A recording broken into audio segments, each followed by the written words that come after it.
Hello everyone, ఎలా ఉన్నారు? బాగున్నారా? నేనైతే చాలా బాగున్నానండి. మళ్ళీ డ్రామాలైతే స్టార్ట్ చేశాడు కదా మన బుడ్డిగాడండి. అదే అండి, లచ్చక్క యూట్యూబ్ ఛానల్ మళ్ళీ నాటకాలైతే స్టార్ట్ చేశాడు కదా. ప్రెగ్నెంట్ లేదు లేదు అని మేమైతే ఎంత మొత్తుకున్నా మీరైతే వినలేదు కదా. ఇప్పుడు చూశారు కదా, ప్రెగ్నెంట్ ఉన్నదా పోయిందా? వాడి నోటితోనే వాడే చెప్పాడు కదా, డ్రామాలన్నీ వేసుకుంటూ మేము బతుకుతున్నాము అని అన్నాడు కదా. మరి ఆ డ్రామాల్లో ఇది కూడా ఒక భాగమే కదా. నిన్న మొన్న వాళ్ళ అన్నయ్య అయితే యాక్టింగ్లు ఇరగదీశాడు. మరి ఎందుకో నిన్నటి వీడియోలో కనిపించలేదు. నిన్న 2 వీడియోలు పెట్టాడు. మరి ఆ వీడియోలలో ఎక్కడా కనిపించలేదు ఈ బారాన. మరి ఎక్కడ పోయిండో ఏమో. ఉన్నాడో లేచిపోయిండో మరి బారాన. సరేలేండి, బారానా గురించి ఎందుకు, బారానా గురించి మాట్లాడుకోవాల్సి వచ్చినప్పుడు మాట్లాడుకుందాం. ఇప్పుడైతే ఈ బుడ్డిగాడితో మాట్లాడుకుందాము. అరే ఏంటిరా బుడ్డి, కడుపు లేనే లేదురా. గత 6 నెలల నుంచి లేని కడుపుని ఉన్నట్టుగా డ్రామాలైతే క్రియేట్ చేసుకుంటూ భలే చేసావురా వీడియోలు. ఇప్పుడేందిరా నీ జాంబీ కడుపు ఎడిపోయిందిరా? ఒకటికి ముగ్గురు ఉన్నారన్నావు కదరా, మరి 6 నెలల నుంచి కడుపు ఎందుకు కనిపించలేదురా? కొంతమంది అయితే ఇష్టం వచ్చినట్టు మాట్లాడారు కదా. ఆమెకి ప్రెగ్నెంట్ ఉంది, నువ్వెందుకు లేదు అని అంటున్నావు? నువ్వేమైనా డాక్టర్వా వాళ్లకు పరీక్ష చేసి చూడడానికి అని అన్నావు. ప్రెగ్నెంట్ కనపడడానికి డాక్టర్తో పని ఏమీ లేదమ్మా. సాటి జనాలుగా, సాటి సబ్స్క్రైబర్లుగా అడగాల్సిన హక్కు మాకున్నదమ్మా. తను ప్రెగ్నెంట్తో ఉన్నది అనుకుందాము, 6వ నెల అనుకుందాము. 6వ నెలలో ఎట్లా ఉండాలి కడుపు? కడుపులో ఒక్క పిండం ఉన్నా కానీ కడుపు మంచిగా కనిపిస్తుంది 6వ నెల వచ్చేసరికి. మరి తనకి ముగ్గురు ఉన్నారు కదా కడుపులో, మరి ఎలా కనిపించాలి కడుపు? లేని కడుపుని ఉన్నట్టుగా సృష్టించి, ఏంటమ్మా ఏంటేంటి, తను ఇల్లు సదురుకుంటూ ఉన్నదా? వంటగదిలో వంట పని చేసింది, పిల్ల దగ్గరికి వచ్చి జో కొట్టింది, మళ్ళీ బొమ్మలు తీసి సదిరింది సంచిలో, మళ్ళీ గూట్లో ఉన్న ఫెయిర్ అండ్ లవ్లీ టానిక్ సీసాలు అన్నీ చదిరింది. అప్పటికప్పుడు కడుపు అనేది నొప్పిలేసిందా?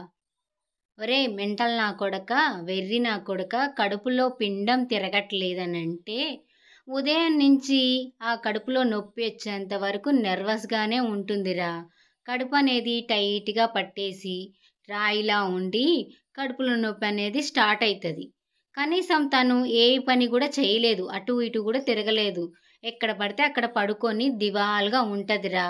మాకు చెప్తున్నావురా నువ్వు? ఇంత హుషారుగా పని చేసుకుంటూ అప్పటికప్పుడు కడుపు నొస్తాంది అనగానే నువ్వు కెమెరా అనేది ఆఫ్ చేయకుండా దబదబ వెళ్ళి హాస్పిటల్కి వెళ్దామా, ఏమైంది, అదా ఇదా, నిజమా, నువ్వేడమాకని ఓ భలే యాక్టింగ్ చేస్తున్నావురా. కడుపులో పిండం తిరగట్లేదా? కడుపులో పిండం ఉంటేనే కదరా తిరగడానికి. నువ్వు లేనిపోని అబద్ధాలు భలే చెప్తున్నావురా నువ్వు అసలు. అయినా కడుపులో ఉంది ఒక జాంబీ కాదు కదా, ముగ్గురు జాంబీలు కదా ఉన్నది. మరి ముగ్గురు జాంబీలకు ఎంతలా ఉండాలి పొట్ట? మరెందుకని పొట్ట అలా చిన్నగా ఉంది? ఫస్ట్ నుంచి హాస్పిటల్లో చెక్ చేయించుకుంటూ వచ్చావు కదా, మొన్నటి వరకు వాంతులు అవుతాయి అని అన్నావు.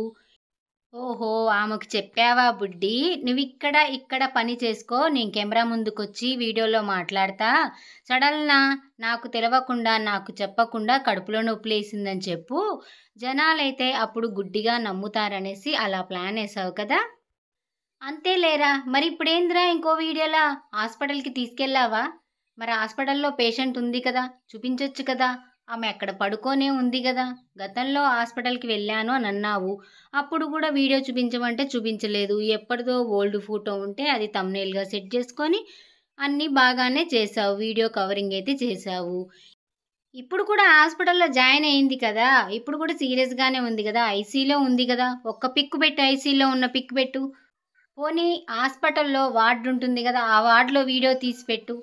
ఎక్కడా వీడియో తీసి పెట్టవు, ఏమి పెట్టవు. కానీ తనకు సీరియస్గా ఉంది, ఎమర్జెన్సీ వార్డులో ఉంది, ఐసీలో ఉంది, నమ్మకం లేదని చెప్పారు డాక్టర్లు. ఏ డాక్టర్ నీకు చెప్పింది నమ్మకం లేదని? కొంచెం ఆ డాక్టర్లని మాకు చూపించవా? మాకు అర్థం కావట్లేదు ఇక్కడ డాక్టర్లు, ప్లీజ్ చూపించవా కొంచెం? ఎవరో వాళ్ళు అంత మంచి ట్రీట్మెంట్ చేస్తున్న డాక్టర్లని మాకు చూడాలనిపిస్తుంది. ఒక్కసారి చూపించు బారానా. ఇంకా ఏంటి ఈరోజు వీడియో పెట్టలేదు? ఈరోజు బహుశా ఇంటికి తీసుకొచ్చిన వీడియో పెడతావా, లేకపోతే ఇంకా ఏమన్నా పెడతావా వీడియో? ఏంటి లతకి ఎలా చెప్పాలో, వాళ్ళ తల్లిదండ్రులకు ఎలా చెప్పాలో అంటున్నావా? ఫస్ట్ నుంచి వాళ్ళ తల్లిదండ్రులు నీ దగ్గరే ఉంటున్నారా నువ్వు చెప్పడానికి? ఇప్పుడు లతకు అన్నీ చెప్పి నువ్వు చేస్తున్నావా? ఇది కూడా చెప్పడానికి ఎలా పోయిందో, ఏం జరిగిందో అని? కర్మగాలి గాసారం బాగాలేక నీ కడుపు పోయింది అమ్మా అని చెప్పు. అంతేనా? లేని కడుపుని ఉన్నట్టుగా క్రియేట్ చేసుకున్నాం కదా! అందుకనే కడుపు పోయింది అని చెప్పు. అయినా కడుపేం లేదు కదా! తనెందుకు బాధపడుద్ది? తనేం బాధపడదులే. చాలా సంతోషంగానే ఉంటుంది. ఇన్ని రోజులు దీంట్లో నటించలేక బాధపడుతున్నాను నేను చేసిన పెద్ద తప్పన్నట్టుగా బాధపడుతూ ఉంటుంది తను. ఈరోజైతే ఇంతటితో ఫుల్ స్టాప్ పెడతామని అనుకుంటున్నాను ప్రెగ్నెన్సీ స్టోరీ అయితే.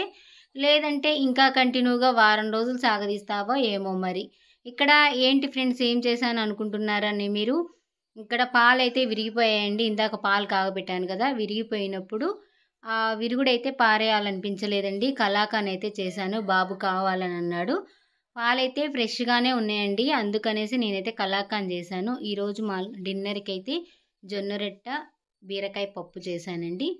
ఇంతటితో ఉంటాను. ఈ వీడియో నచ్చితే లైక్ చేయండి.